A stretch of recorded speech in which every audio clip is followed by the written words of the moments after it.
Right, welcome into this insider video. Today I have with me Sean,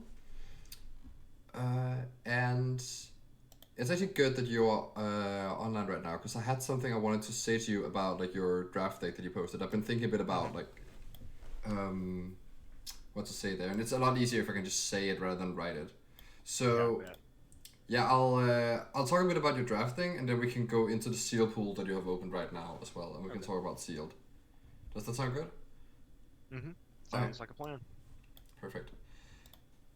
All right, so this is like your very first draft ever, right?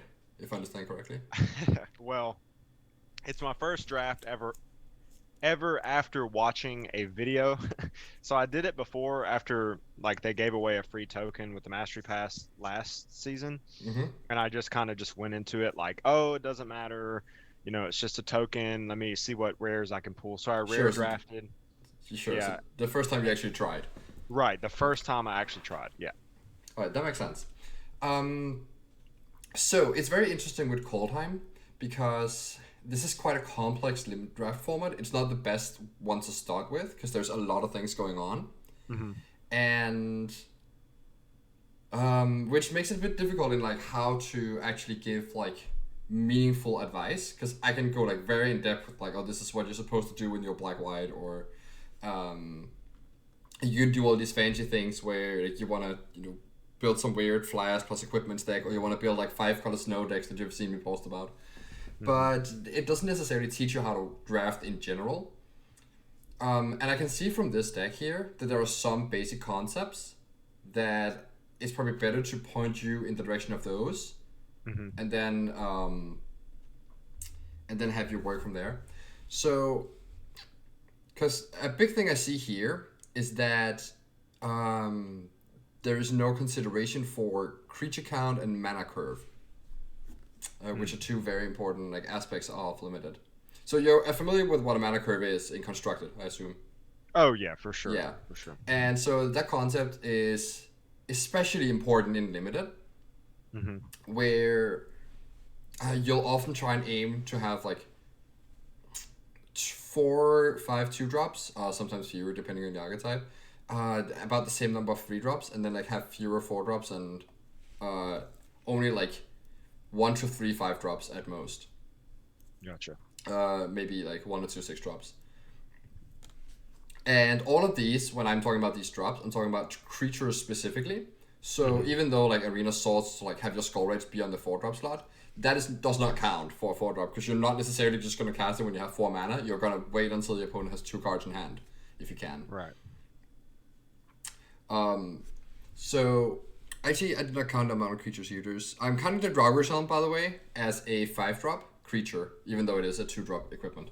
Yeah, that makes Because sense. most of the time you're gonna play that card as like to be able to play for its triggered ability, which is 5 mana total, so that it can make a creature at the same time. Yeah, it's You funny have that you one, say two, that three, because I was four, I was gonna five, win the six, seven, game. 8, 9, 10, Like I had the mana to 11, cast 12, Draugur's 13 Helm and pay creatures. that So cost. yeah, normally like a really good baseline for a draft deck is Hmm. 15 creatures, 8 spells, 17 lands. Gotcha.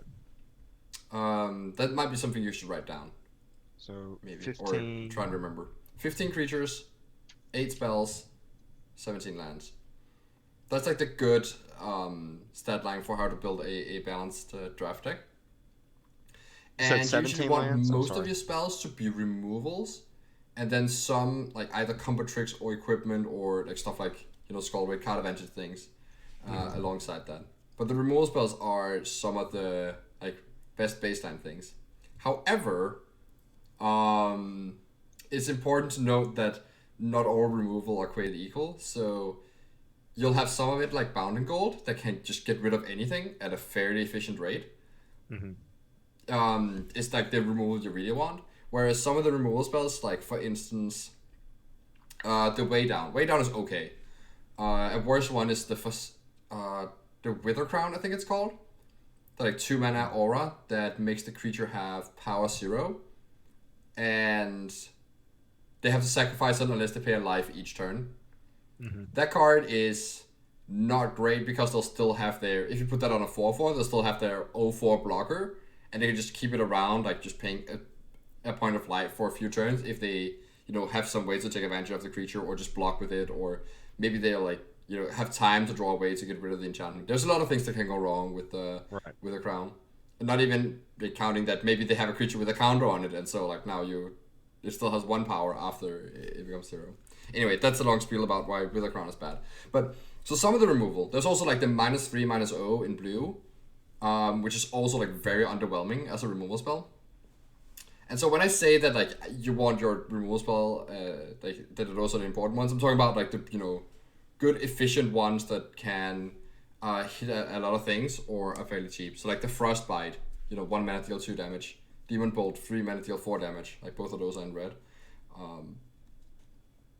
Stuff like that is pretty good. The like 4 mana black one that exiles a creature.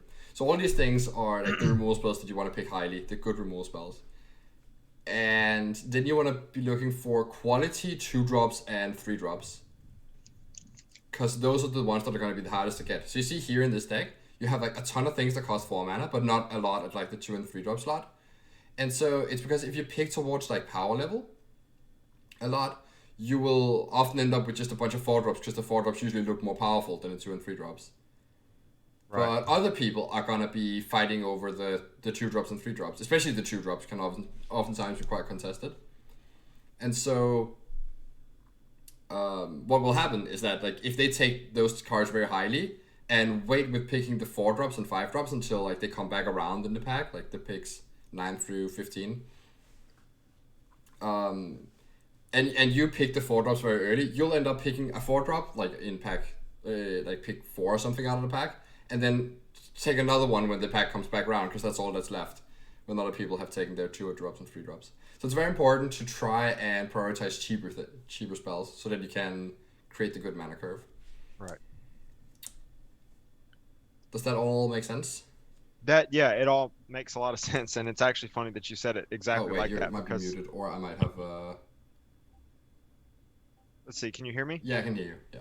Okay. Sorry. No, it's funny that you said that. Because that's exactly what happened. I watched somebody's video. I can't remember, but it was white and black, and so that's the reason I chose that from the get-go. And it's kind of because you saw it in the video. Yeah. Okay. Yeah, it's because I just was comfortable with those mechanics, kind of, because based on what they did in the video. So I like, and this is very immature of me, like going back, but I picked the ones that I was familiar with. I was like, okay, cool. I know what Skull Raid does. I know what Jarl of Forsaken can be flashed in. Like, you know what I'm saying? Like, I picked because of that.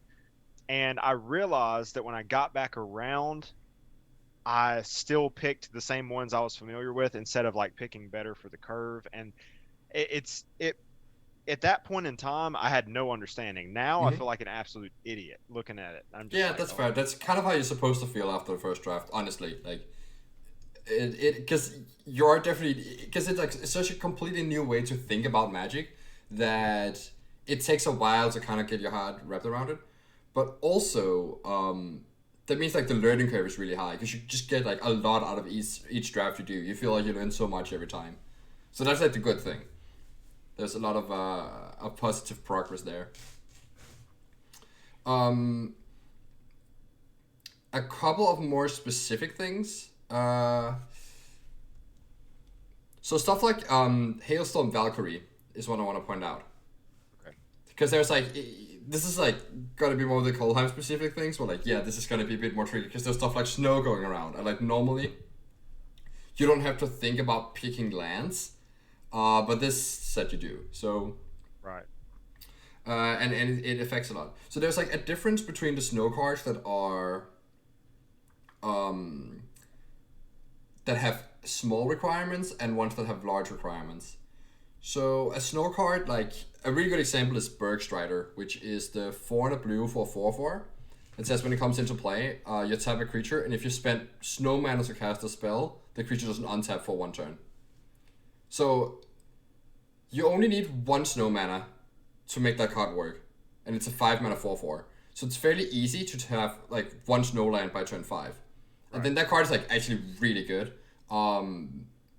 that's like kind of tricky. It's something that's not really that obvious. That like tapping a creature and doesn't untap for a turn is very good because when you play constructed, that's not really a mechanic that comes up. But in limited, that effect is actually like quite important. The fact that you either get to save yourself a lot of you get to save yourself an attack for one turn, or that you get to attack through a blocker like multiple times because it doesn't untap. Right. But anyway, my point with this card is that because it only requires a single snowland to work, it is a lot more forgiving to play in like any deck where you just end up picking, like in this deck for instance, you manage to pick up 6 snowlands. That's like a bit more than you can expect on average. If you're a bit interested in snow, you can usually go for like 4 and 5. You can expect to get that if you're not trying too hard for it. So like 6 is like a good number for the small snow requirements. The issue is that Hailstorm Valkyrie costs 2 snow to activate. And it's a lot harder to get 2 snowlands into play than it is to get 1 into play. Especially when it's only 6 lands out of 17. So it's only a third of your land. So realistically, you would have to have like 6 lands in play before you could expect to activate the Hailstorm Valkyrie once. And at that rate, it's just not that good of a card. So Hailstorm Valkyrie, and also cards like there's the Eyesight Troll, is another one, just like a 3 mana in green that costs 2 snow mana to activate. That one is the same principle. You need to have like at least half your lands be snow lands in order for those cards to be good. So even though Hailstorm Valkyrie is a black card, it doesn't actually go in a black-white deck because white doesn't have anything to care about snow. So you're not really interested in going in the heavy snow requirements that Valkyrie asks you when you're a black-white deck. Gotcha. However, there's a 3 mana one actually in black, Grimdrauger, which is a 3 mana 3/2, where you can pay a snow mana and a colorless to give it +1/+0 and menace. Mm-hmm. So you can make it 4/2 menace for 2 mana as long as one of it is snow. That card has low snow requirement because you don't need to activate it multiple times a turn. And that card has actually impressed me a little bit playing against it. It's been quite scary, especially out of white-black decks. Because one thing that's pretty good is that since white has no snow cards, all the snow planes go super late. Just none of the people who are drafting snow want the planes because they're not white. So that means that you could actually play a bunch of snow planes in your white-black deck and support that one. But that's again very specific. So yeah, I'm gonna try and not get too specific.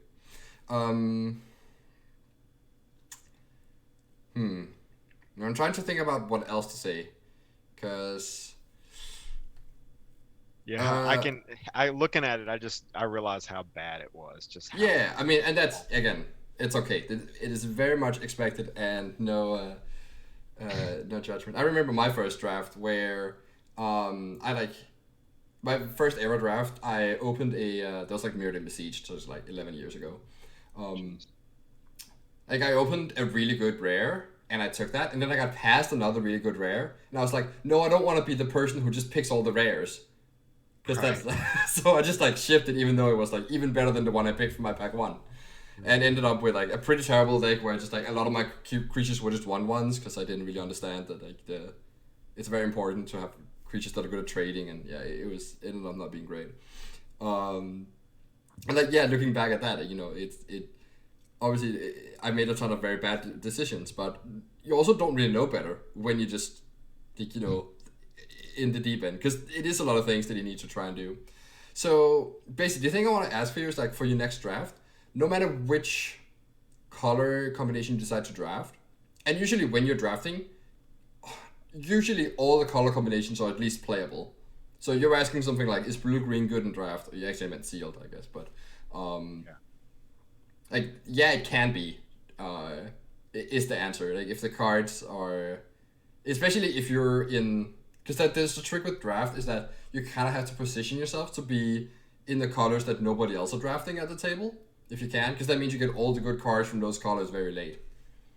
But that's kind of like a next step thing where you need to figure out, you need to know which cards are good to be able to evaluate like which cards you see late that are good, and which means that you should be shifting colors from where you start. So I think that's like a next step thing. The first thing is just to get like your basics in with figuring out like the drafting a curve. And so you can't just pick black-white as a place to start. I would recommend red-white. It is drafted a bit more, but that's a pretty good deck for learning how to play, like how to draft a curve, and is a deck that's fairly good. Could also be red-black or Any red deck, red green maybe can also do it. Or white, yeah. I think white red is the best one though for learning that. White black is also okay. Because they're not necessarily super tricky, these colors. Yeah. As they're fairly aggressive. And yeah, so just next time you draft, try and focus on like building the curve and try and get that right. And it might take a couple tries before you get the hang of that. Mm-hmm. And then there's obviously the whole thing with like card quality too. So I talked about like how Hailstone Valkyrie doesn't fit here. It's also stuff like, you know, the Drago Recruiter, which it's hard to know on the surface level, but that card is just not very good. Because it's very expensive. Generally, like 3/3 for 4 mana is not an amount of mana you expect to pay. It's the same with like the Valkyrie actually. Like the fact that it's a 2/2 for 4 mana means that it's just gonna get outclassed by people who play 2 mana for a 2/1, and or like, at least trade for that and like trading down on mana. And the same with like the Recruiter. It's a 4 mana 3/3, and if some people play 3 mana 3/2s, there's a lot of 3/2s for 3 mana in this set. The fact that Recruiter will trade for that, and you're down a mana because you traded your 4-drop for the 3-drop, is not good. Yeah. So generally, you're also looking for creatures with like, you know, beefy stat lines or like good efficient abilities. So like the Goldmaw Champion is okay, even though it's just a 2/3 for 3 mana, because it's only 2 mana to activate its ability and can change combat. But in order for that card to be good, you need to be attacking, and in order to be attacking, you need to play the 2-drop and a 3-drop and a 4-drop. So the curve is really important for making these aggressive creatures work.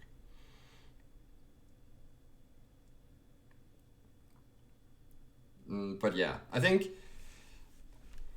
think trying to figure out the curve and the spell versus creature count is a good place to start, and we'll look more at like card quality and card evaluation and such later, because it is like a step-by-step learning process. Also, welcome in, Zach. I don't know when you joined, but we're just talking about this.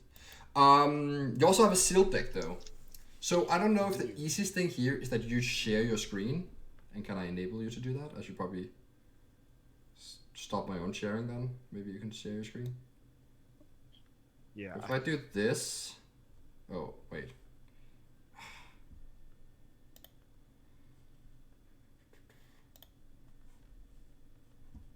Yeah, I just unjoined the Zoom call. Hold on.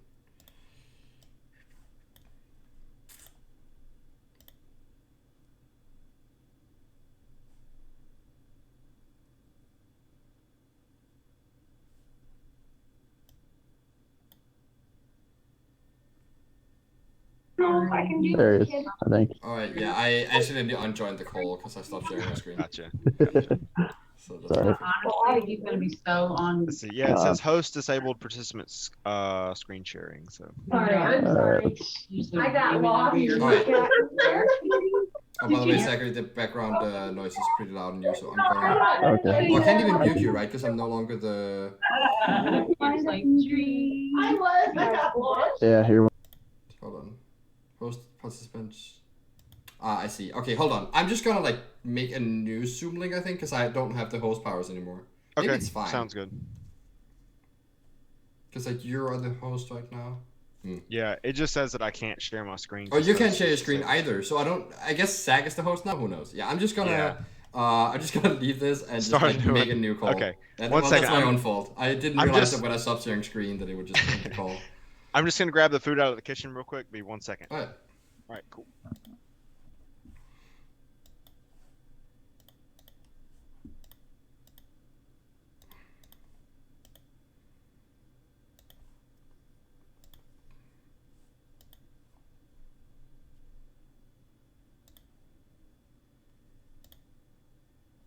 I guess we're still rolling on the video here, so I'm just gonna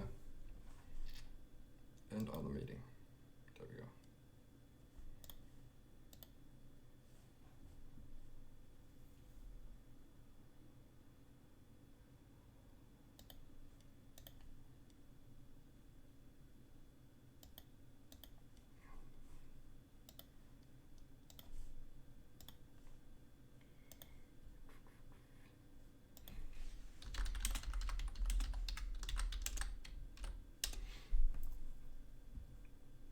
Alright, I shared the new link again. Sorry for that delay.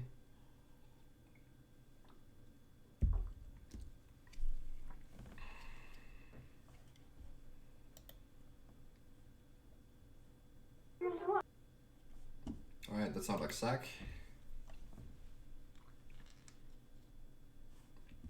I wonder if we should just talk about the historic red deck you posted while Sean is away.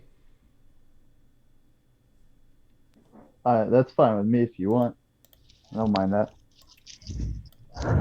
Now, the whole reason that I built it the way I did was, like I said, for Pioneer, I'd been running that Boros deck ever since the format came out, and I kind of felt like there was the ability to adapt it some for the historic format. So that's something that I wanted to point out with this, is that's actually a bit of a dangerous thought process. Because even though Pioneer and Historic are very similar in some aspects, those are quite different in some very key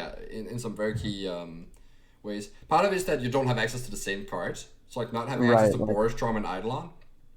Even though you might be able to replace them with like Skewer the Critics and another good 2-drop, like what is it here? It's the Runaway Steamkin. It does make the deck play out fairly differently. And then there's the other thing of in Pioneer, there aren't as many, like there's more decks that try and just goldfish and not interact with you. So like the Black-White Auras or the Mono-Green Planeswalker deck and such, where you can kind of expect your early creatures to survive and just provide that chip damage you need in order to finish it with burn spells. Whereas in Historic, there's a lot more of like, Fatal Pushing Sultai or like the black-red deck with Reclaim the Firstborn, a Bone Crusher Giant out of Gruul. So your cheap creatures, you can't really expect them to survive as much. That's fair. I know. Which is going to change a bit. All right. And that was one thing that I was curious of, and that's the whole reason I haven't really tried it out yet, was because, losing the 2 mana 4 damage spell is huge. Like not having access to the charm and all that additional removal in the format right now, because I've been playing Black-Red Arcanist for, that's another deck that's like really chock full of chip removal, right? So that the fact that we don't have access to Boros Charm changes our plan a little bit, because that means that the straight up burn to the face plan is going to be worse, and then we might need some other way to push through. So now we have seen people try to build red decks in Historic already, and they try and center them around like either Experimental Frenzy, like you've done here, the Frenzy plus Steamkin interaction, or Embercleave, like they are in Standard right now. Right. I'm not really sure which version is better. Honestly, it is a bit awkward that there's at least been like Graphics Cage has been fairly popular in Historic. I guess it's been moving out a bit, but the Experimental Frenzy is not very good against Cage, so that's a bit awkward always when you position yourself against that. Yeah, but it's probably not the worst. I will say that if you do the Frenzy, and maybe that is very possible to do. Something that I thought about could be. Oh wait, hold on. How many lands are you running? It's 19. Because Ramonda Ruins. Yeah, that makes sense. Because something I thought about maybe makes sense is to have some Spike-Filled Hazard in your mana base. It's not like it's a tap line, which is not great, and it's only 1 damage, but the fact that it's a spell that you can hit off of with Frenzy probably makes it very good. Yeah, I can definitely see that. I also thought that you should probably have Gigantha as your companion in this deck, because you don't have anything that prevents it, right? Right.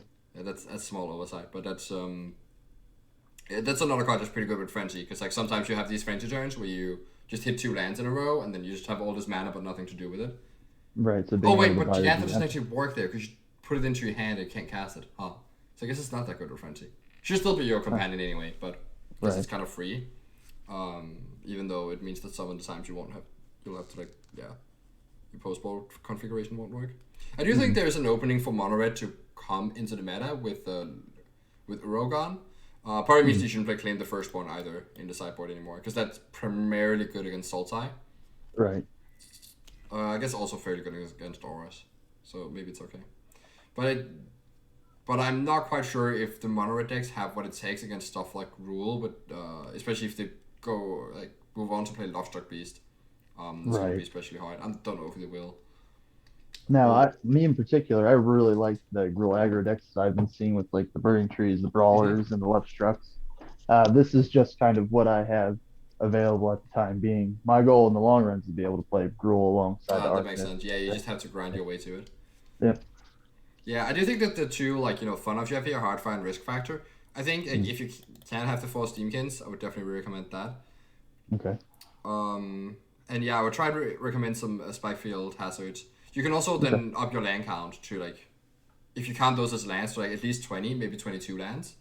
Okay. Or 21, where like you have 2 to 4 Spikefield hazards in there, because it's also a way to, like, it fills up your graveyard for Lava Runner and Lavamancer, and like it triggers prowess on your Soulscar Mage, and it triggers like your Steamkin. So it does a lot of things for land. It also it's a very good way to enable your Skewers and your Light of the Stage, just going one to the face. So actually I think that card is great. Maybe that should just be 4. Yeah, probably. And like you said, it keeps the lane count pretty well up there. So you're yeah, not especially with lane Frenzy, count. the fact that you could just have this 1 mana card to play off Frenzy. And Now- you might be able to play at least like a 3rd Frenzy in the main deck. That's possible. Right. But Now, then I do have a we have to cut other stuff to like make room for that. If you're cutting Right. like Risk Factor on Hardfire for 1 Steamkin and a 20th land, then obviously then cutting 3 to 4 land for some hazards. Okay. Then we Now- don't have room for the Frenzies. Okay, yeah. And now what were you saying? I was gonna say, with the deck, if we kind of push that direction a little more, would it be more viable to look at maybe moving the Lavamancers out, maybe possibly to the border, even out of the 75 total, to slot in like the Magmatic Channeler? Channeler is interesting. So I'm not sure if the Lavamancer is the card we cut for that. I think the Viashino Pyromancer is actually the one. Pyromancer? Yeah, because this is the one that is. I kind of like the idea of at least trying out the Magmatic Channeler, because the Pyromancer is the one that we play in Pioneer, because it's like it's a burn card, right? It's a burn spell and a creature. But as this deck is actually quite different from the burn deck, it's more of like a prowessy, like play a bunch of cheap spells and have like the frenzies to be your card advantage engine. I actually think the Channeler could work very well in that setup. It's also possible that a new Berkey card could work in here, because that's fairly good with Experimental Frenzy. So it's possible you could build this as some sort of like combo-y Storm type red deck. All right, with I'll all definitely these look into effects. that. I know I haven't been a huge fan of Pyromancer, and the fact that that card still does turn on your Wizard's Lightnings and even offers you a larger body later game and more card advantage seemed like a really good option. Yeah, that's true. Yeah, that makes a ton of sense to run that card.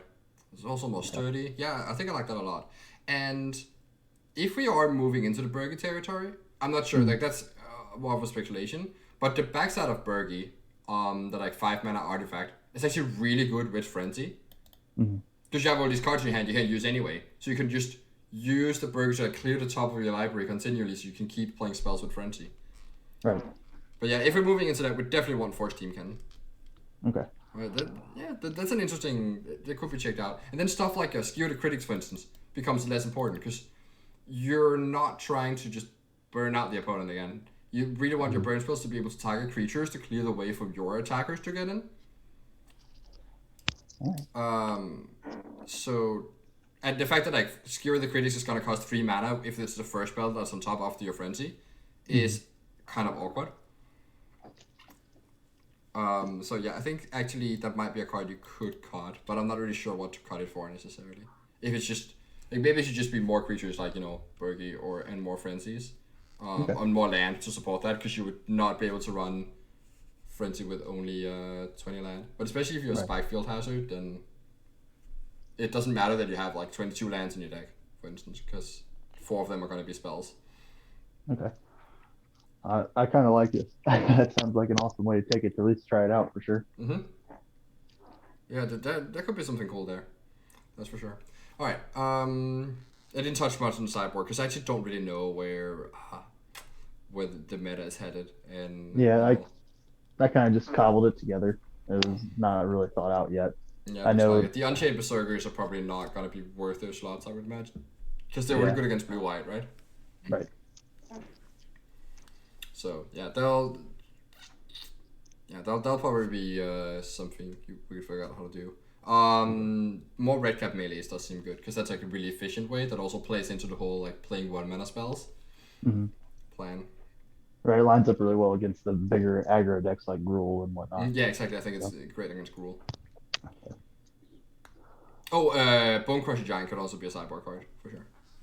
Or okay. maybe main deck. That's like a card that you're not having here. Because that's something you don't play in Pioneer because you want to have Lurrus, but it's a Right. really strong card. All right. Sweet. All right. So Sean, let me see if I can. If I just click New Share, does that work? No, that's not what. That's not what I do. Because you can't share screen, right? As far as I can tell, no. Okay, yeah, so that means I need to make you able to share the screen. I can probably make you the host. Hold on. Yeah, it just says host has disabled it. Yeah. I can make host. Then I just... Okay, hold on. If I just make you the host, then I'm no longer the host, which might be an issue. Not sure if it will be.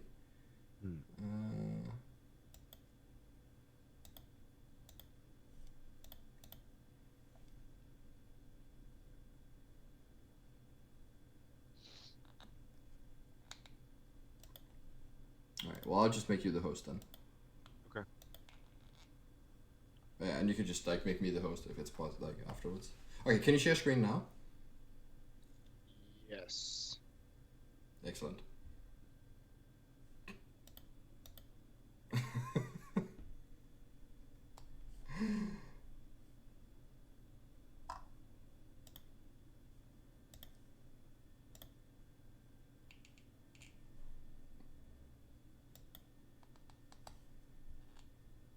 No idea what's going on. So if you can hear me, just tell me. I can hear you now. I got kicked off for some reason when you started sharing screen. Gotcha. But I can see your screen now, so it's all good, Okay. and we're still rolling with the recording here. So yeah, All right, cool. no worries. Okay.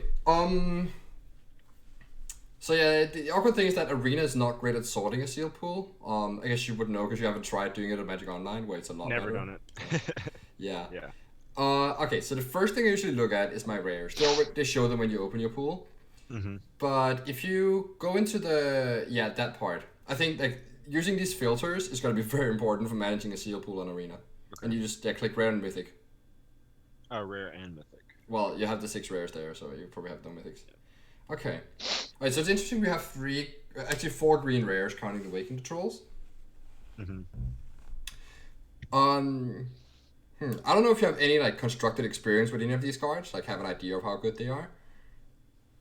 I know that In Search of Greatness in the right deck can be pretty good, and I know Elvish War Master, of course, is really good in Elfag. Mm-hmm.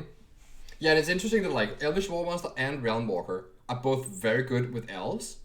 Mm-hmm. So that's something I would be looking for with my pool. In Search of Greatness, I will add is there's a lot of discussion about it, but it's apparently not that good in Limited because it's pretty hard to enable it to do its thing. So like in my experience, it's usually been like you get to put in 4-drop for free once. So basically you spend 2 mana to like get a 4-drop into play, which is fine, but then you also need to like spend the rest of the mana you have that turn for something else in order to actually have gained anything out of that exchange. Like if you get to play a 4-drop for free, but then you can't do anything else with your 4 mana because your 4-drop is out of your hand, then it didn't actually do anything. So most of the time it's just like scry 1 every turn, which is okay.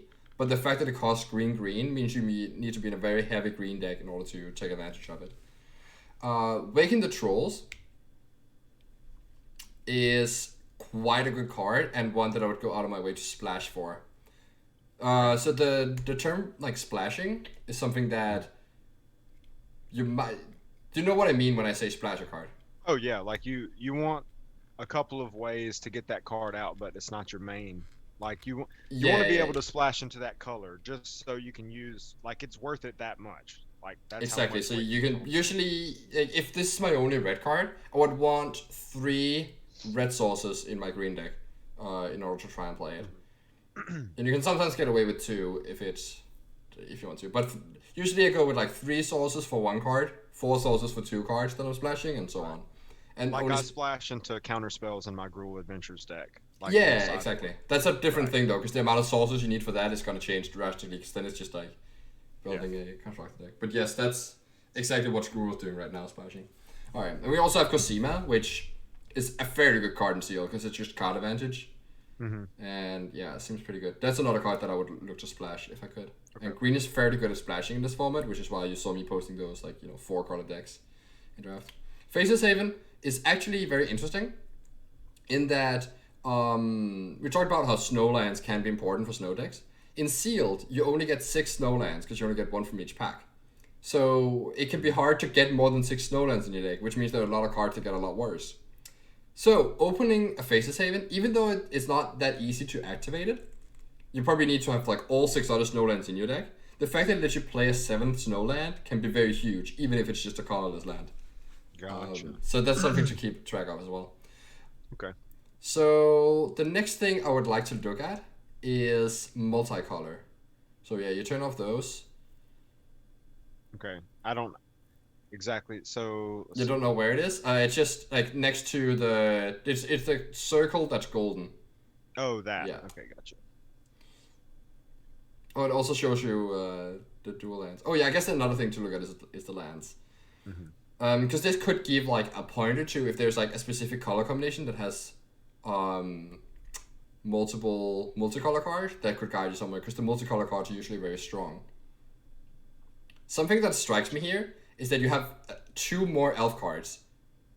Yeah, I did notice that. I was noticing the elf trend. I was like, okay, well, and Yeah, I felt that pull to do that, but I wanted like somebody else to tell me that that's okay because like Yeah, it's- because while it sounds cool. Yeah, because usually you don't actually get to have those like synergistic decks in Sealed. You have to get pretty lucky to make them come together. So it'll be interesting to see if you actually have the elves to make it work. And that's actually the next thing probably I want to look at. But can you go to the next page here? Yeah. Just so I can see. Okay. So Fall of the Imposter is also noteworthy, a very good card.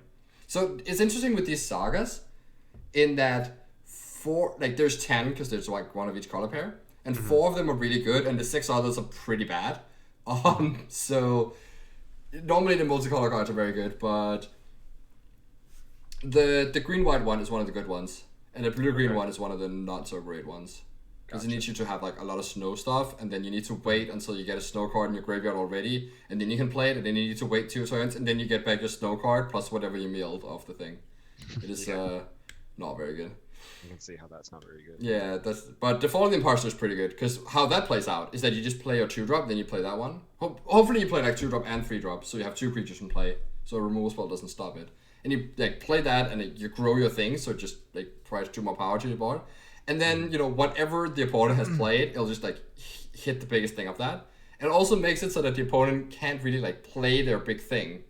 Like they might not be able to play their 5-drop on turn 5 because they don't want it to get hit by Fall of the Imposter. Right, So they just like waste their mana and like pass their turn, which is like, still a good like upside for the card. So that one's pretty good. And if you go back again, and then you also have a Center Worthy, the black white one. It's also one of the bad ones. Again, it's like, yeah, it just does really nothing for the first couple turns. Then you have to wait. So you have to wait until you have a card in the graveyard to play it, and then you have to wait 2 more turns to get the card back from the graveyard. Yeah. Vega is pretty good if you're a blue-white deck. So all the like multicolor non-saga creatures, they're just all good. So I don't really want to mention too much of that. So yeah, if you are those colors, you just play them. Path to the World Tree is also noteworthy, in that like this is the best payoff for being a 5-color deck, and because we have stuff like these, 2-color lands, and a lot of fixing in green, and the fact that Path itself helps you fix, it's quite easy actually to activate its ability, even though it looks like completely, you need 7 mana and 1 of each It looks color. difficult. Yeah. Yeah, but it's almost every time, and I'm not exaggerating, almost every time you play that card, you will end up activating it. As long as you made some deck building considerations too. Wait for it. And when you activate it, it's so good, because you get to kill a thing, and it's like a 4-for-1. Plus it already gave you a card because you searched for a land with it. So that Path to the World Tree is actually, when we're looking at win rates, I think it's the 2nd highest win rate uncommon in the set. Wow. For like when it's cast. for when drawn at least, and definitely something to work out for. That like this might be a reason for us to just go a very multicolor deck where we're playing like Waking the Trolls and Cosima and whatever else we might want, if the mana allows us. Okay, can I? So it's very tricky when you need to look at lands because you can't just tap the lands button. Yeah, if you do that, you just go to basic lands. So that's not what we want. Okay. But if you go up into settings again and tuck away the multicolor one, and at the very bottom on types, you just tuck land. I think maybe this will be okay, but maybe I'll just go to basics. Yeah, it will. Okay. Something you can do. Go up in the search bar. Okay. And just type snow, because all the lands are snow, except for the multicolor ones that we just saw you had. And then we'll just see here. Okay, so almost one of each basic, which is not great. Usually you want the dual color lands, because that's how you get to splash.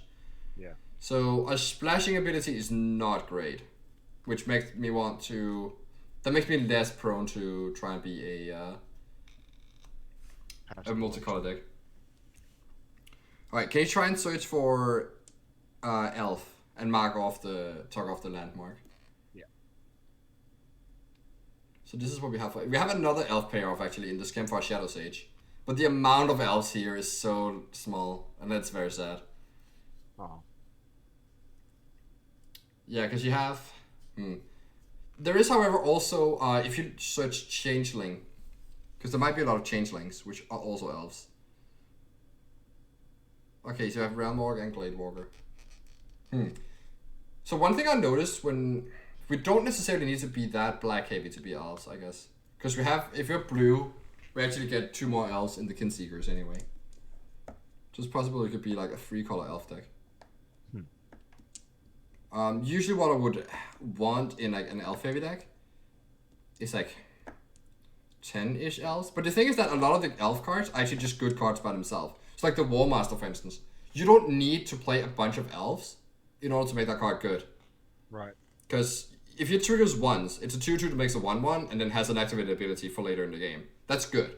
The Realm Walker, you need to hit 1 elf off the top of your library. Then it's a 2/3 that drew your card. That's good. The Herald, the 3/2 Menace, a 3-mana 3/2 Menace is already good. And if it's like 50% to draw you an elf off the top 5 cards of your deck, that's like very acceptable. So you actually don't need to have that many elves to make these elf cards work. And so you could just have them as like a theme in your deck, but not like the main game plan. Okay. It's a bit similar to the snow thing with like the heavy snow requirements versus the small snow requirements is a big distinction to make. Because there are elf cards that need you to have a lot of elves in order to make them work. And these aren't necessarily those. So it's very possible you can actually have an elf deck, and it's possible it's not just going to be black and green. Okay. Can I have your search for snow? Just to see like all the snow payoffs and such in the pool here. Alright, so you have the Bergstrider. And we have the Frostalker, by the way. That's another one that's like really heavy requirements. And something that's probably you're not going to be able to play in Sealed that often. The Priest of the Haunted Edge is also fairly heavy. Snow requirement. Because you need a lot of lands. And you might not have that many lands. Depends. If you're playing if you're playing a path to the World Tree deck, then you're going to play all these 4 snow basics. Because you need one of each basic to search for with the World Tree. And then you might actually get to have enough snow lands. Can you go to the next page? Yeah. Ooh, okay. This is a really good sign. 2 Glittering Frost. That's like additional snow lands. Oh, it's 3 Glittering Frost. Even better. That's additional snow lands. Because, yeah, whatever they enchant, there's snow. And they're super good because it's actually 2 snow mana in 1. So for the purpose of, for instance, that Valkyrie, which costs double snow to activate, you can just tap the Glittering Frost land and it'll make 2 snow mana. So that is very good. Another card that's really good, and so I said that the Path to the World Tree is the second highest win rate uncommon. The highest win rate uncommon is Spirit of the Altar Guard. Really? Yeah. And because those 2 cards just work so well together, because they both like really want you to play like when you snow, you really want to be a lot of colors. You can play more of the snowlands, and the spirit helps you. Like the Path to the World Tree gets you to search up a snow basic, which makes the spirit larger, and the spirit searches up another land, which helps you activate the Path to the World Tree. So they work very well together, and the fact that you have Path and Free Glittering Forest and the Spirit of the Elder Guard means that I just really want to be a 5-color deck here. Hey, look, I don't have any idea how to do that, so I'm just gonna. Yeah, so that's fine. Like I'm just gonna like walk it with you and just like Yeah, just for gonna sure. build your deck for you here, and you'll see what I mean. But it's also As long that's as a you don't very mind doing that. Kaldheim specific thing. Yeah. But I did this. This looks fun. It looks like a strong pool. So something that's gonna be interesting about your deck is that I think you're gonna have an elf theme in your 5-color deck. So normally elves is like just a green-black deck, but I think here it's gonna be a combination of two. Okay, so you said that you were asking if blue and green were good because you noticed a lot of good blue and green cards. So yeah, can I have a look at your blue and your green here? Talking off the snow thing. Oh, you have the Cosima. You have so Behold the Multiverse is also one of the best comments in the set. It's very much like in this format specifically, having 2 for ones is really good. I just, drawing 2 cards or the like pack mate that the 3/3 that enters the battlefield and draws a card. Yeah. Like these cards are just very good, and especially so in sealed. So like that's a pretty good sign. Can you go to the next page? Then you have the Bergstride that's very good, and the Run Ashore is also actually a pretty good interaction spell. It's something that's usually underrated because usually these like 6 mana bounce spells are not very good. But the fact that this puts something on top of the library, which means that it's gonna it's gonna cost you your draw step. Into it, right? Yeah, so doesn't cost you a card to play this one, and it deals with 2 things at once. So like even though it costs 6 mana, the opponent will have to spend 6 mana at least to replay the things, and it can be even better. Right. And yeah, Bergstrider is very good as well. Okay, can you move on to next? So you have this struggle. You also have like the Sculptor of Winter is especially good with Glittering Frost, because you get to untap a land that already taps for 2 mana. So it's like a way to ramp you even harder. And the fact that Glittering Frost like by itself just makes your land tap for any color of mana means it's gonna be very trivial for you to cast just whatever you want in this deck. Okay, can you move on to the next one? And you also have the Lindworm. The Lindworm is something that I was looking for because that was actually one of the highest win rate commons, surprisingly enough. Yeah, it doesn't look like it. But again, because the format is like kind of slow and like card advantage is important, like what you really want is like something just big to take advantage of this. And the great thing about Lindworm is that usually 6-drop has the disadvantage that because you had to like work to get there. You had to spend, for example, 3 mana to enchant your land so that it can tap for more mana to ramp into it. And then you spend your turn 3 not playing something that can trade with their 3-drop. The fact that the Lindworm will just come down and gain you that life back that you lost from playing the tempo means that it's going to be really hard for the opponent to just win the turn after you play the Lindworm by attacking with all their creatures. And if they can't attack with anything into the Lindworm, and they'll just like take over the game from there because it's going to be bigger than everything else. So like the gain 4 life on the 6-drop is a really good ability to have. And yeah, we're probably gonna splash the Awaken the Trolls too. And probably also the Fall the Imposter. Okay, so basically when I'm a 5-color deck and when I can see that I have enough fixing to make that work, I just want to like go through all my colors and just add like the best cards of each color. I'm trying to have a base where I'm base blue-green is probably gonna be in this case. I'm actually gonna look at your black too if I can. To see if there's anything there that's noteworthy. Oh, because you had to choose Priest of the Haunted Edge, so that might be a reason to go base black. But your blue is fairly good. You usually want to be a base 2 colors, and then I have like a couple splashes from a lot of different colors. So like maybe you have 5 cards in total that are splashed from other colors, and they could be like 1 white card, 2 red cards, and 2 black cards, for instance. And then the rest of your cards are blue and green. So that even if you don't, while you're waiting to draw your fixing, like you don't have your Glittering Frost yet, you can still play most of your cards because they're just blue and green, and you have a lot of islands and forest in your deck. But then you also have a few lands of all the other colors. So it's possible we want to be black for the priest, but honestly the black doesn't seem that good. So I actually think I will only play black for the black-green, like the Halvar power thing. The 3/2 menace.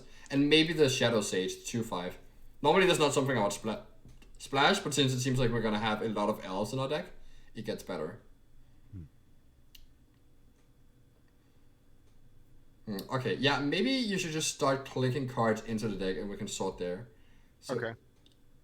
if So you where put should in I the start? Shadow Sage, you went black.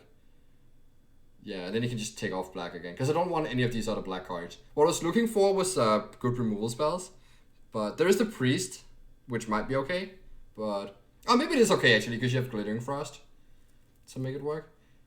But it is also a 2-mana card. Yeah, just add them at least, and I'll try and figure out if it's worth it. Then take black off. Yeah, we can just like take them out again if it's not worth doing. Okay, so... Yeah, I definitely want the Snow-Covered Island. And the Binder Monster is an okay removal spell. We might end up cutting that. Okay. Yeah, you should, if you're like don't know what the cards do, just like feel free to take your time, hover over them, and read them. Yeah, I knew what this one did. I knew the payoff was that it just does the damage immediately to you, but it does lock it down forever. So Yeah, exactly. So it's like it's a very tempo efficient way, but usually need to combine that with some sort of life gain to offset it. But you have like both the Shadow Sage, which is probably in this deck gonna gain your life more than it's gonna do the opponent damage. And you have gonna have the Lindworm, the 6/6 that gains 4. And the Path to the World Tree also gains you 2 life. Okay, Disdainful Stroke is another okay card to play in Sealed. Because usually in Sealed, like the opponent will have their you see the good rares you have in your deck, right? Other people will also have good rares, and they're usually expensive, and so having ways to counter that is gonna be very good.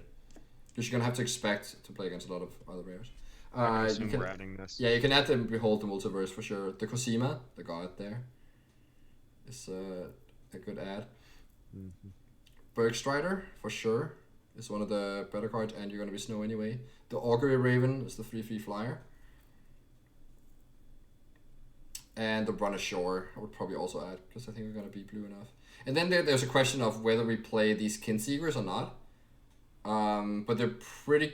Like, it's kind of nice that they're an elf, so I would just add both of those.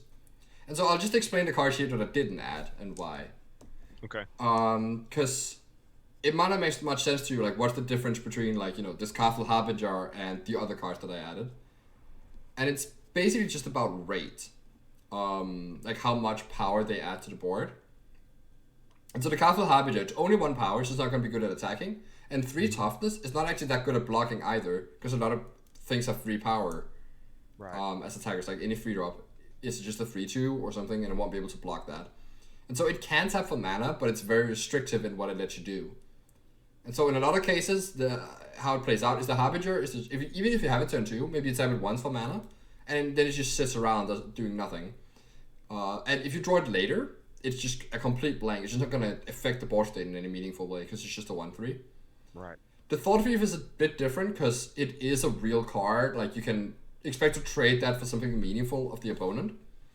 But usually 3-mana 3/2s, if you're not attacking, and like with no other ability, because like it does have another ability, like you can basically scry one, but it's not that impactful. So it's basically just, it's an okay card, but it's just lower rate than whatever else you might be able to play instead of it. So that is why it's on the sidelines for now. But it could be added to the deck if we need a 3-drop. So it's more like this class of cards that we call filler, which is, it's not what you want in your deck, but you're gonna have to have like 23 playables. So if you only have like 22 cards, you can add the Thought Thief in, and it's not a big deal. It's because it's like a fine card, but lower value than other ones. The Raven form is that like it's a good answer to things, but the issue is that it makes a 1/1 bird token, and if your deck doesn't have a lot of cards with reach or good flyers to block with, the 1/1 token can actually be a threat. And it's really awkward if you like you spend a card to get rid of one thing, and then you still face down another threat. And this deck does not have enough of, like, when I look through your cards, you only have the Augury Raven as a flyer, so I think you can play Raven form in this deck. But also don't think you need to, because you have access to all the colors, so you'll be able to find answers for what the opponent does. Okay, for green. I'm not sure. Yeah, definitely just Forest. I'm not sure about the Jaspera Sentinel, because usually it's good in Elves, but usually it's not that good in multicolor, because it's just low impact again, even though it fixes your mana. But I think you might want to add it anyway, because you have so many elf payoffs, and it's a multicolor card. We can call it again if it's necessary. Definitely the Wall Master gets added, and definitely the 2-drop that's like the Glade Walker there. Just another elf. I don't think I'm gonna play Search for Greatness in this deck, because actually getting double green is pretty hard. That's, by the way, another good point when I'm talking about multicolor. There's a really big difference between getting one mana of that color and getting multiples. Right. And similar with the snow mana. And so in Search of Greatness, it's actually a lot harder for you to cast than just having like a white card, a red card, and a black card in your deck. Yeah. Yeah, it's kind of... It's doubling up on that. Yeah. I mean, if I drew it could be dead the whole game. Yeah, well, not the whole game. Like, you're gonna, fairly easy to get to the double green, because you're gonna have a lot of green sources. But on turn 2, it's not that likely. Oh, yeah. Yeah, fair enough. And it's a lot worse if it's not on turn 2. Right. Because then, like, it's basically only scries one. You don't get to use the other part of it. Okay, so Path to the World Tree definitely gets added. That's, like, our reason to do this. And Sculptor of Winter is great, too. It's great both with snow and with the ramp and with the elf, so yeah, it's great. I think we're gonna play at least 2 Glittering Frost, if not all 3. So you just add 3 and we'll see. This also means, like, the fact that you have Sentinel and all these Glittering Frost, you have a lot of mana that isn't in your lands. So I would probably look to play not 17 lands and just play fewer lands, maybe even 15. Because you also have Path to the World Tree that gets you a land. Recluse I kind of like, because it's really good to be able to defend against flyers. Gotcha. So that's usually something you need to check when you're playing a sealed deck. Just make sure that you don't die to flyers, and yeah, that one helps. So the King Harrow's Revenge and the Mammoth Growth, generally when you're playing like these mid-rangey, slow sealed decks, you don't want combat tricks. Like these, because they're kind of situational. You need to have like a creature, the opponent needs to have a creature. They can't have a mana out for removal spell. There's a lot of things that need to come together. And so since the games go long, there's gonna be a lot of spots where you just like sit with a mana growth in hand, and it doesn't. You're trying to find a good spot for it, and it would just be a lot better if it was just a card that actually mattered. So this is like a general seal tip: is try and avoid combat tricks. Unless you're an aggro deck, then it's a lot easier to make use of it. Okay, add the Realm Walker. And the Spirit for sure. Struggle, yeah, that's a fairly good removal spell too. So add it. Yeah, definitely add that. And Outrider is an elf, and a fairly good, just big body, and the Lindworm too. Alright, so actually, like, yeah, we basically just have like a deck in just blue and green. We can like tune this a bit. But we have the opportunity to just add whatever we want. So we're just gonna be like the kid in the candy shop here and just see whatever else is there. So yeah, just go from one end, just looking through all the other colors. You just do like everything. Yeah, well, just unmark the blue and green. Maybe that it's makes easier. sense. Yeah, I don't know why I didn't think of that. All right, so basically when we're looking for things to splash, it's not the cheap card. So like something like a 2-drop, for instance. That's not something I want to splash because it. I mean, yeah, when you draw your. Like, maybe sometimes you'll have to wait until later in the game to be able to cast it, because you won't have drawn your few sources yet, and then you don't want it to be an unimpactful card. Right. And then also we don't want to splash cards that are double colored. So this Valkyrie Sword is a pretty good late game card, but it costs double white essentially. So I'm not super interested in that. Oh yeah, that makes sense. Yeah. I might be a little bit, because it's actually really, really good and might add something for you, but you probably don't need it anyway. So usually things I want to splash are like removal spells if we need that. So we'll have to see. But something that I could consider splashing is the Iron Verdict, but it's not great. I don't think you... It's an okay removal spell, but not the best rate. Because like it's a bit situational. You need the things to be tapped. So I think I want none on this page. So yeah, if you can just move on to next. Master Skull is interesting. If you had a lot of sagas, it would be good, but I think we're not playing that many sagas. So I think of the white cards here, I don't think I want anything. So, which is okay. Like, you have the opportunity to play anything, but it also has to be a bit of restraint in that you only play the cards if you need to. Right. And since you can already fill a deck up with enough spells of just 2 colors, it should only be like the cream of the crop of your splash. And it's totally okay with Path to the World Tree that we just have like a snow plains in our deck, and we have no way to use that plains except for snow cards and for the activate the Path to the World Tree. I, by the way, did not mention why Frostalker is not in here. This card just requires like half your deck to be snow permanents, and that's just not gonna happen. Yeah. Because, yeah, it's not gonna draw a card often enough. So that's like specifically for the very most nuts draft decks, and just like that's it. It's unplayable in most decks. So yeah, if you can move on through black. Okay, so a good card to splash here is Frostbite.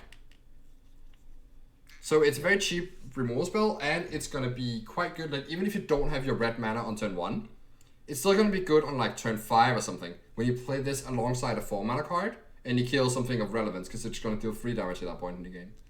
Right. So I definitely like Frostbite, and you can also add the Snow Mountain while you're at it.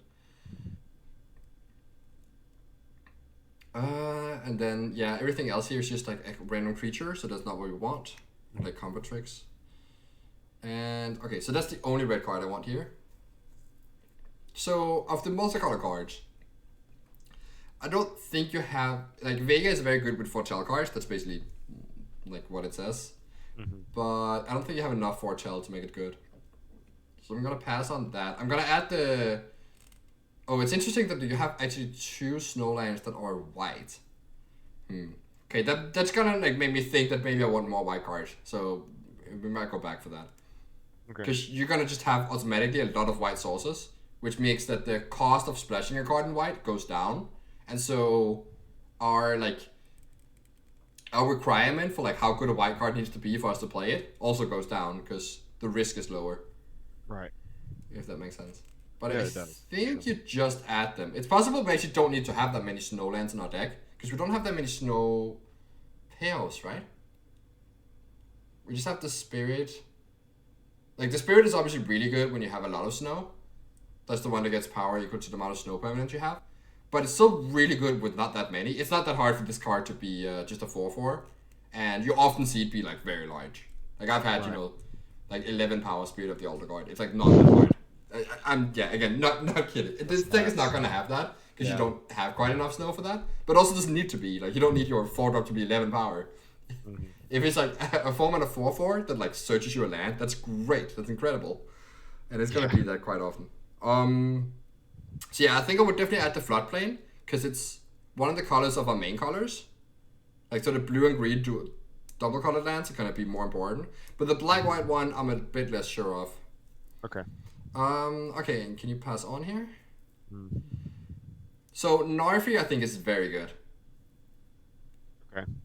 And I would just because it keeps coming back. Yeah, that's actually something that would make me want to add the black-white land. So I'd actually just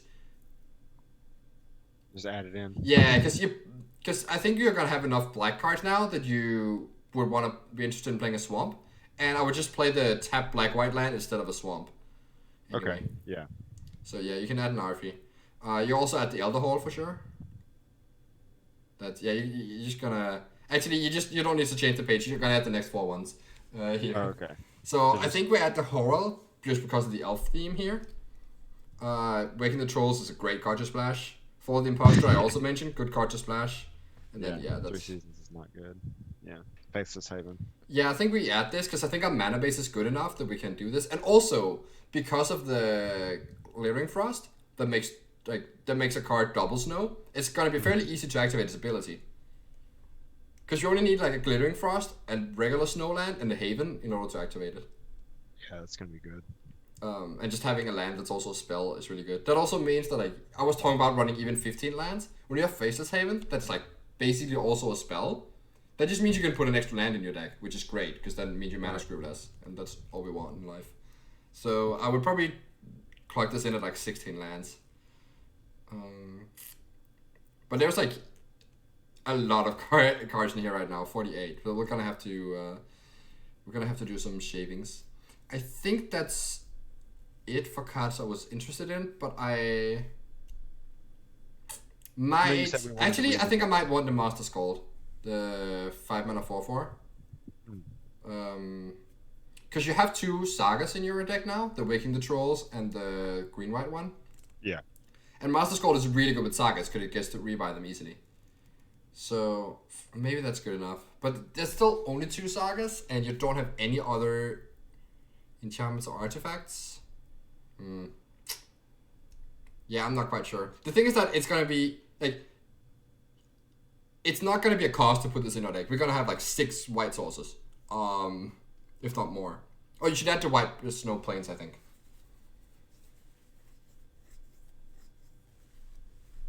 So it's not really gonna be an issue to cast it, but you already have 3 other 5-drops, so that's a bit of an issue.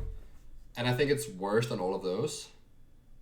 It's not worse than Grizzled Outrider, but the fact that Outrider is an elf makes it better. So yeah. Yeah, I think we don't include it. Okay, so when I'm looking at like tuning the deck, I go up to the in the top corner, top right corner. There's the button, the square one. Yeah, that lets you see yeah, exactly. Lets you see the deck in a curve, which is quite useful. Okay, so I think now we have so many playables. I just want to cut a bit of the chaff, and that's usually going to be like this, like not to be too synergistic. So first of all, I want to cut the Priest of the Haunted Edge, because you don't need to be that black that you play these. Like they're good if you're heavy black, but that's not what we want to be. And I think I'll also cut the Jaspera Sentinel here, because it's not that many cards we decided to splash afterwards, so I don't think we need the fixing, and it's one of the weaker elves. So I think it's out of here. Okay, let's do a check in on removal here, to see if we need to bind the monster and the Disdainful Stroke. We have Frostbite, Fall of the Imposter. Okay, that's actually a weak spot in the deck, is that we don't have that much removal. So I think I would keep the bind the monster. Okay. And we have an okay amount of life gain. Looking at the curve here, I think I would cut some 4-drops here. And I think the Kinseekers are worse than the Shadow Sage.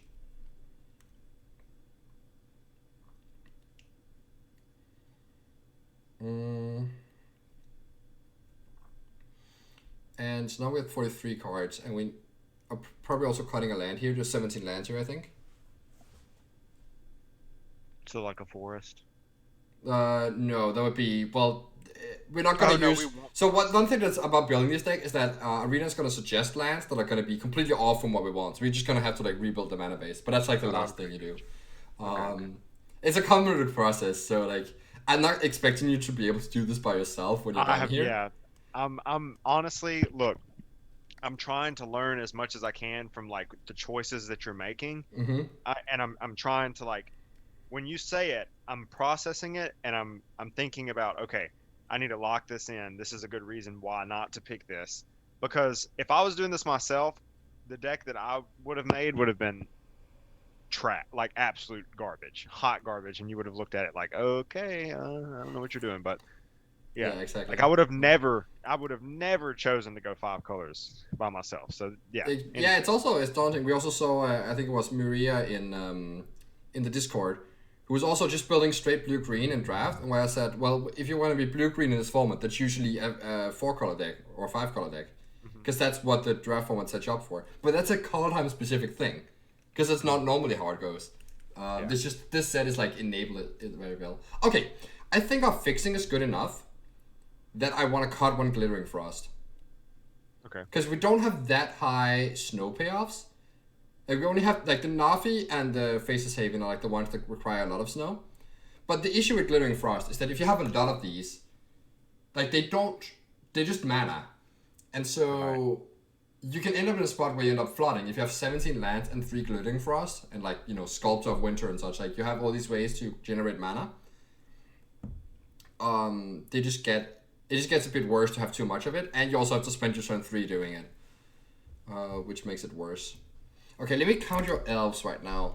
just to see if we have enough to like still include the Herald. So you have War Master, Glade Walker, Sculptor, Realm Walker, Herald itself, the Shadow Sage, and the Outrider. 7 elves. Okay, the 6 other elves is fine for Herald. Again, it doesn't need to be that good, but it is worth noting that it's not too many. Yeah, because the Litjara ones were also elves. Yeah, and we end up cutting those, which maybe they should not be cut. Who knows? With 42 cards now. Oh, did you end up cutting a land or not? No, I haven't yet. Okay, sure. So, yeah, so we need to cut basically one more card if we stay at 16 lands, which I think is okay for this deck. Normally I wouldn't do that, but with Which land should I cut? yeah, we can. That's again, we look at the mana base afterwards. So I'm just counting in my head that we're at 41 rather than 42.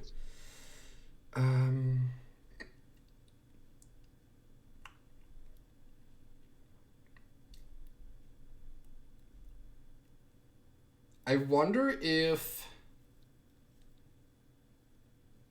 Yeah, I wonder if actually you don't want the Skemfar Shadow Sage and you want the Kinseekers instead. Okay. Because this is a black card, and the other one is like because you don't have that many elves anymore. I don't know because it's like the Shadow Sage is so good with the War Master. Because that's a very easy way for you to get a lot of elf tokens. Right. So you can easily deal a lot of damage or gain a lot of life, which is like are both very good. And also the 2/5 body. Like there's a lot of 3/2s in the format, so if the opponent is attempting to attack you, the 2/5 just locks that down. Obviously the other one also does that as well. Right. I guess the other one is still pretty good anyway, because it's going to be a 3/5 scry one in a lot of cases, because you're going to have a lot of elves. It's also randomly going to get buffed by Nafi, because it counts as a zombie, which is not irrelevant. Yeah, maybe it's okay to go back. But the life gain, yeah, I don't know. You have life gain anyway from other sources, so it's probably fine. So cut the Shadow. Yeah, I think I talked myself into cutting this and adding the blue one instead. Where are they at? Right here. Yeah. At least one of them. So just one. Yeah, I think so. Okay, can I see how many creatures you have in total?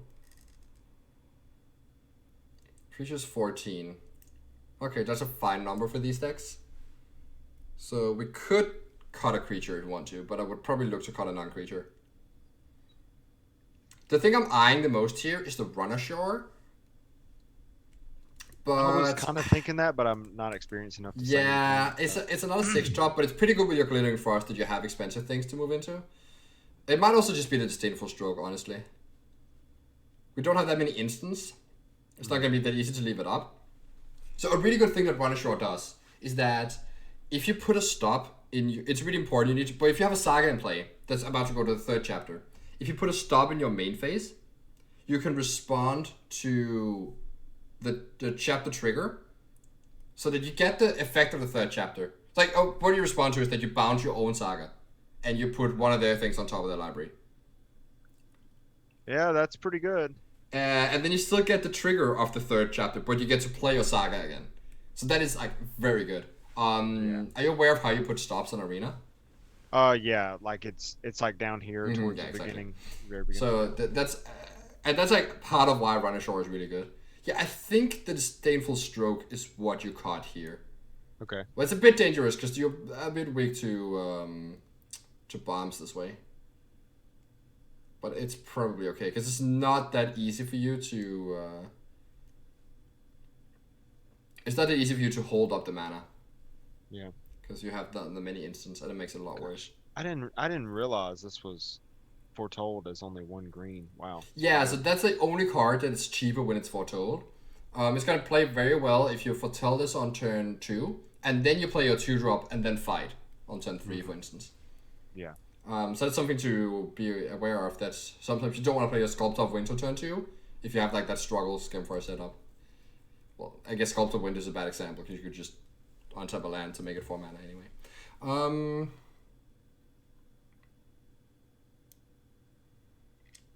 Okay, yeah. I think this looks good. So now we need to look at the mana base. So one thing that I don't want is that I don't want to have too many lands in my deck that aren't blue or green. I want to have as few as possible. Because we are a base blue-green deck, but we just have all these other colors. So I'm gonna go through each color and like see if I have enough sources of each. And since the Path of the World Tree counts as a red source, or that counts as a source of any color, and Glittering Frost does as well, and Spirit of Aldergard does as well, you already have 4 sources of each color in just like your spells. It's pretty good. Which is why it's like, and that's the amount we require to play Waking the Trolls and Frostbite. So as long as you have a single Snow Mountain in your deck, you're gonna have 5 sources of red. It doesn't quite work out this way, because Path and Spirit, they only get 1 land. So Path to the World Tree can't both be a black source and a red source. Right. But you're just gonna decide depending on what you need. Like if you already have your black source, or if you only have a black spell in your hand, you're gonna get that one. So you can just cut the 2 mountains. They're not gonna be needed. You just need a single Snow Mountain. The Sinkhole. Oh, so one thing that's interesting here is if we should include a swamp, because we because we don't have a swamp to search for with Path to the World Tree. The Spirit of the Aldergard can still find the black-white land. I think because we have Horror, which is a card that's a lot better if you play turn 3, because it's like a somewhat aggressive card. So the earlier you want to play your splash cards, the more sources you want to have for them, and also because you have the Elder Hall, which is like double black to activate. That's the land. I think that means that you want to have a swamp in your deck. Okay. And that also lets your Path to the World Tree search as a swamp. Oh, why am I doing that? That's the wrong thing. Yeah, you gotta find the prettiest one. Yeah, the prettiest one. I know that. I know the drill. Alright, so we ended up adding 1 swamp. And this is like, the way I'm doing here, like, this is literally just my thought process as I'm explaining here, like, how I do these things. Then for the Fall of the Imposter, how many planes do you think I'm gonna add here?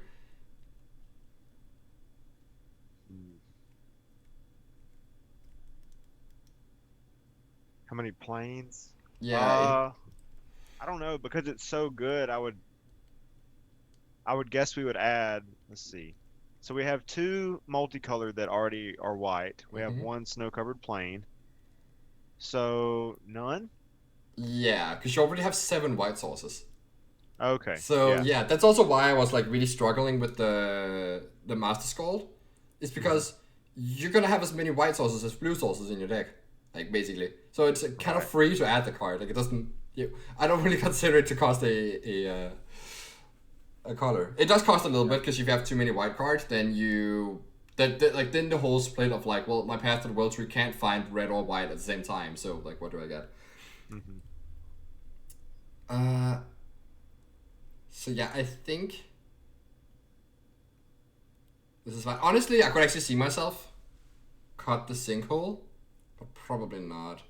Nah, it's fine to leave it, because then again, there's the double black of the land as well.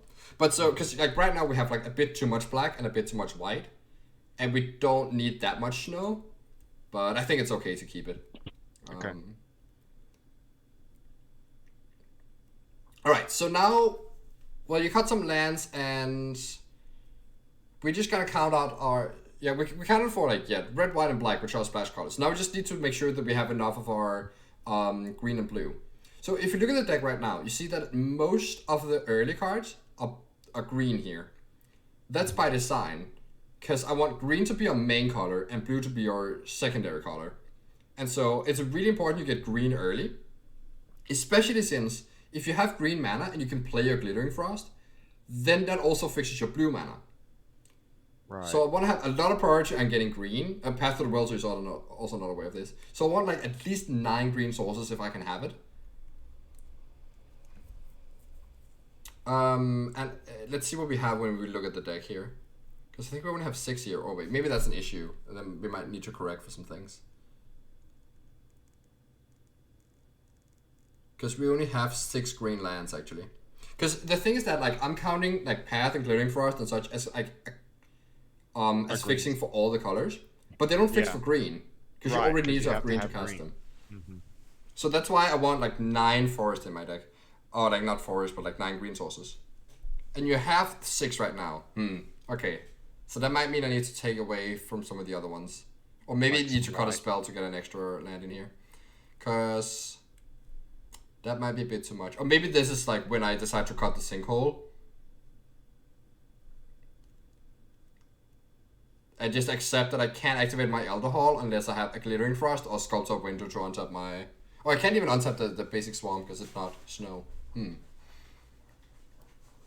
But basically, the thing that gets in the way of having enough green sources here is that I spent a land slot to play like the Plains and the Mountain and the Swamp and the Sinkhole and the Faceless Haven. So I have these 4 cards that are not one of my main 2 colors. And so that means I only have 12 lands to choose from to make the rest of it work. Right? But in no instance, in no instance we never cut the Faceless Haven, right? No, I think the Faceless Haven is better than the other ones, even if it's... So if I was about to cut the Faceless Haven, I would just stop and cut a spell instead. Okay. Which might be what we have to do here. So... Because we have... Yeah, Sinkhole, Faceless Haven, Swamp... Yeah, we actually have 5 lands that are not of our main colors. I think there's too many. So I think we have to cut the Sinkhole here. Okay. How about Sinkhole? It's nice knowing you. Is that better than cutting the Swamp, though? Maybe it's not. Because actually now, a Spirit of the Elder Guard can't find black mana. Ah, yeah. So we just have to choose if our Path or our Spirit can find black mana. I think it's better to just play the double land then. And cut the Swamp, and we have an extra snow land that way. So our Path or World Tree can't find black, but that's okay. Also, this means that now, if we want double black to activate the Skemfire Elder Hall, a Sculptor of Winter can untap our black source to make that happen. So yeah, I think that's smarter. Okay, and now we have an extra slot to work with. You would manually tap the black source and then... Yeah, that's how you have to do it on Arena. You always have to tap the Snowland first and then like float the mana and then untap with the Sculptor. Gotcha. So yeah, that's not great, but that's just how it has to be.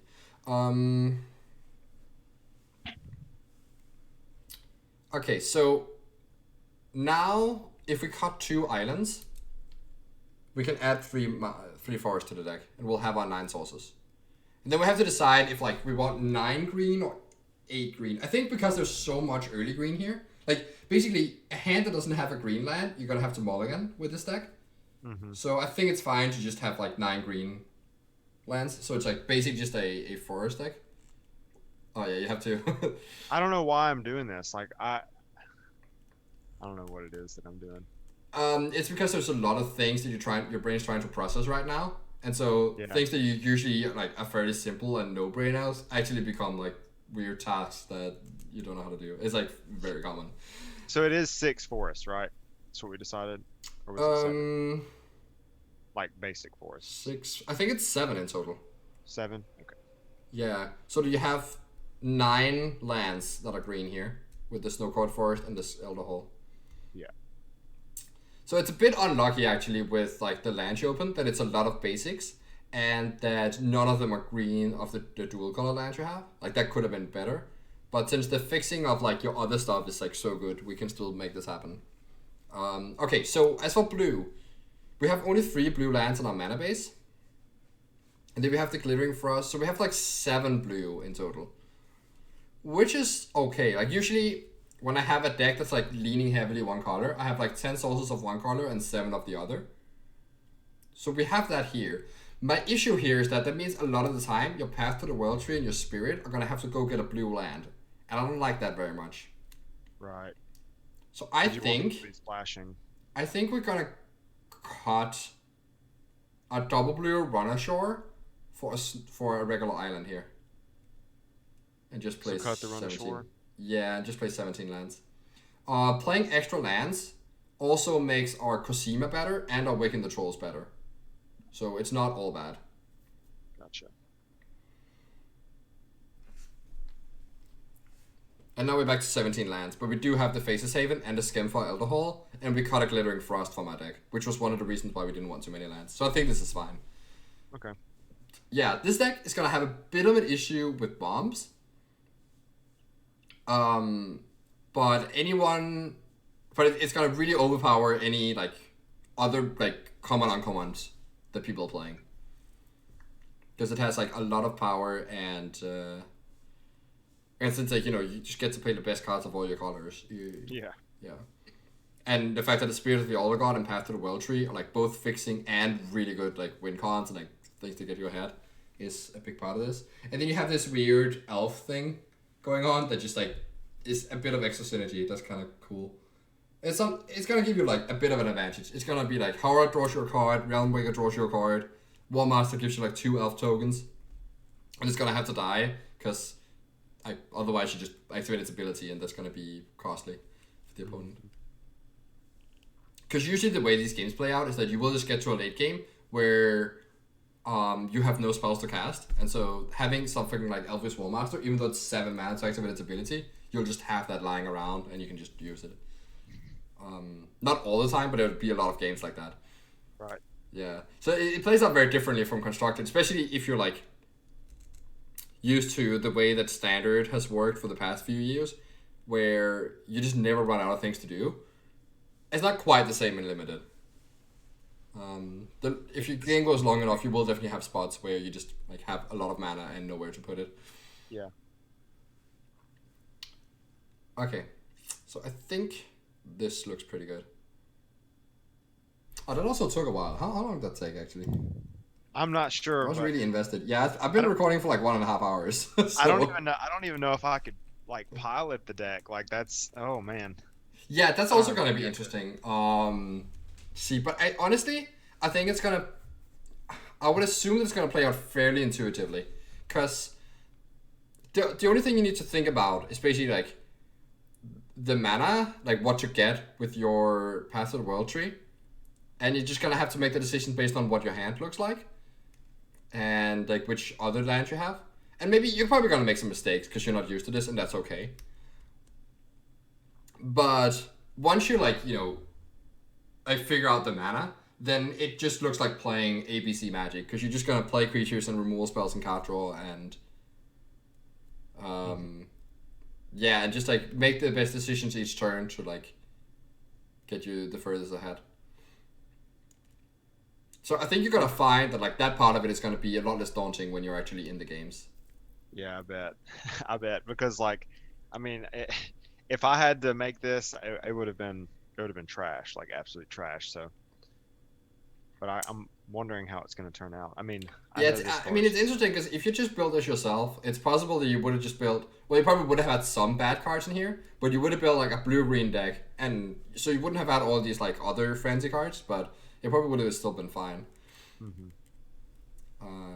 But yeah, having stuff like Path to World Tree and Spirit in here definitely like amps up the power level, and even like Waking the Trolls and whatnot. Northy. There's a lot of good stuff in here. Yeah. Oh, that's another thing. Like, when the card quality is really high, it's okay to make mistakes because you can just get carried by the power level of the cards. Yeah. Sometimes, like that. I bet. Yeah, that's just how Magic works. Narfi, I just bet, is ridiculous. Yeah, Like, the card is very, very good, and it's not going to be hard for you to bring it back. Oh, one thing to note with Glittering Frost: don't put this on Snowlands. Oh yeah, because that would be a waste. Yeah. That's just good to know. So you would want to, like, let's say that I got a couple of Snowlands and a Glittering Frost, I would just want to hold it until I got. No, you just still just play it. Okay. It's still better. To get like the ramp out, but sometimes you have the decision like to play Glittering Frost or another 3-drop. You can just play another 3-drop sometimes. Oh yeah, that makes sense. If that's okay. A really good spot actually with Glittering Frost is if you play it on turn 4 alongside a 2-drop, then you waste less mana. So let's say on turn 3, you have a 3-drop, a 2-drop, and Glittering Frost in hand. It's better for you to play 3-drop. It's better if you should play the 3-drop on turn 3, and then turn 4 you play Frost plus a 2-drop. That makes sense. Because you played on an untapped land, and type it immediately. Because then you just got your free drop and play a turn earlier, so you didn't fall behind on the turn you play Glittering Frost. Right. So that's a small thing. And 2-drop can obviously also be just like foretelling something.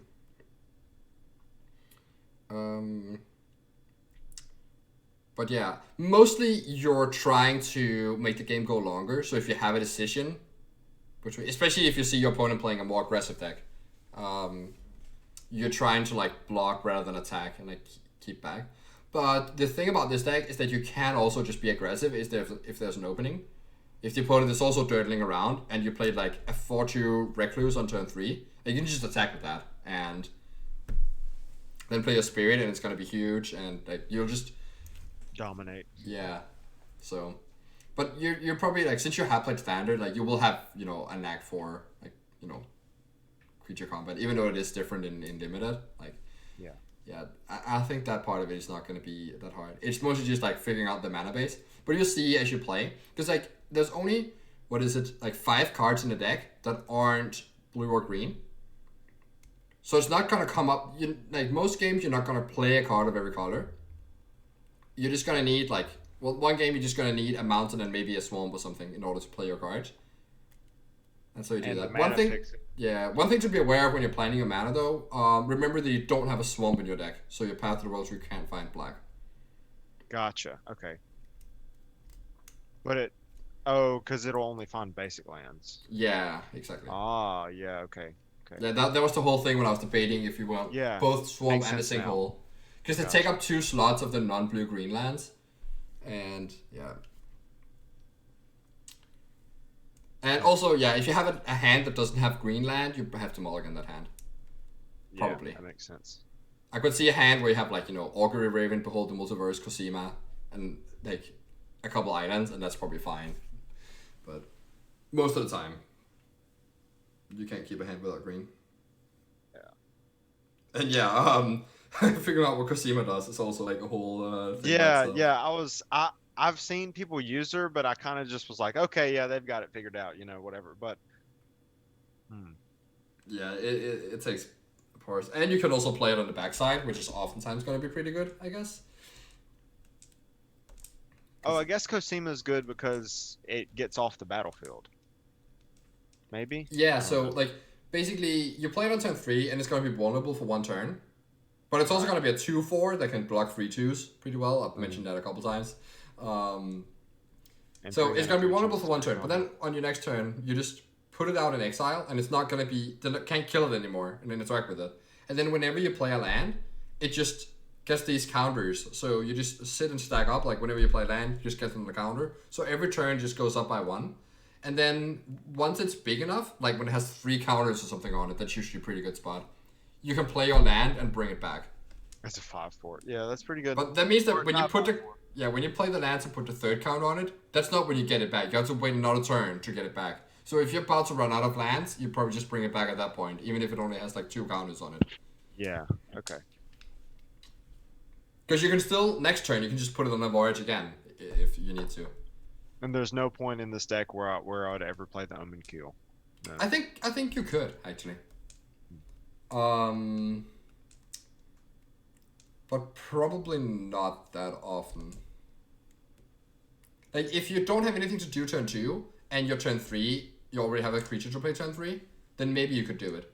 And you're on the play. Because the thing about Omen Keel is that if you're not on the play, it's very likely that their free drop can block it. And then that is not that good anymore. Yeah. But if you get to hit them just once with this, that's pretty good. Because you get to find lands, so... True. And it gets to be a real threat. But you're not that good at crewing it, because you don't actually have anything in your deck with 1 power. Except for the War Master tokens. Yeah.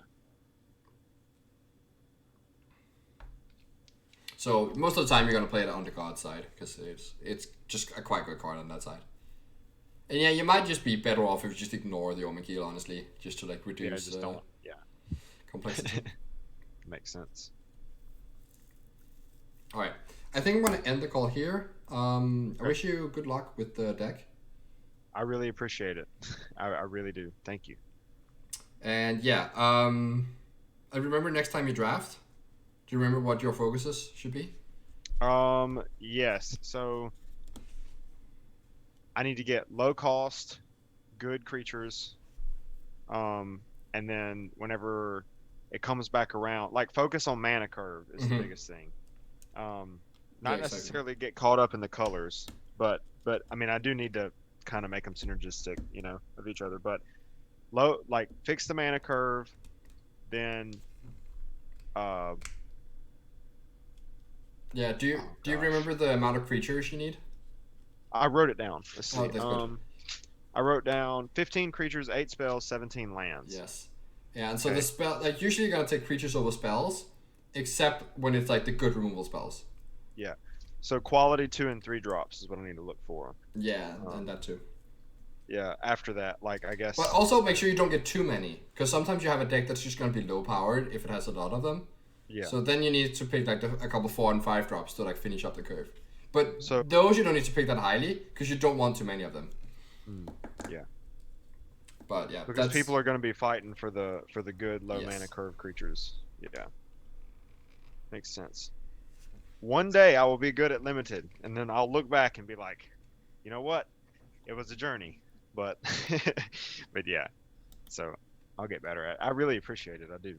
Yeah, you're definitely gonna get better at it. It's gonna take a while, like that's as it does for anyone. But you are on a like, what's it called? You took like a the opposite of a detour, like a shortcut, like by being in this group, because that's definitely something that a lot of people who start out with drafting do not have access to. Yeah, it's just repeated failures, trial and error, and this is kind of completely different. So Yeah, well, it's also going to be repeated failures, trial and error, but you're going to get response every time, True. which helps a lot. Yeah, I also need to put up a video like of how to like lock your draft and such. But that's gonna. I'm not even sure if I'll get time to do that this week. and this is where I just resign right now. Just kidding. Yeah, you don't even get to play a beautiful deck. I think your pool is really strong, by the way. Oh, I hope so. I hope that I play it half as good as it was designed.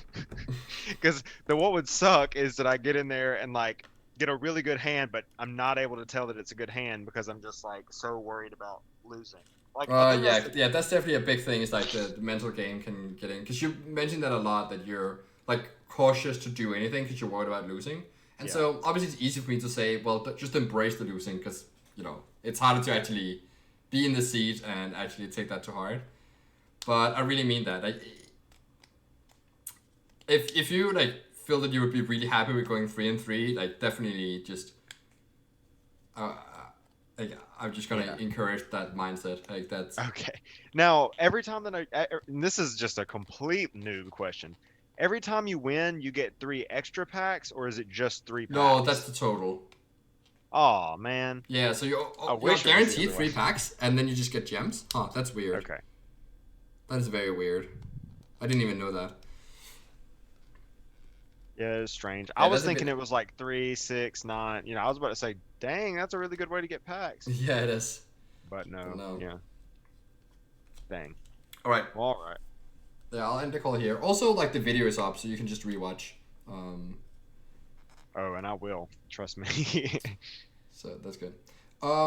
Anyway, yeah. Good luck and see. I think you actually need to end the call because you're the host now. Oh, let's see. Yeah, if I know how Zoom works.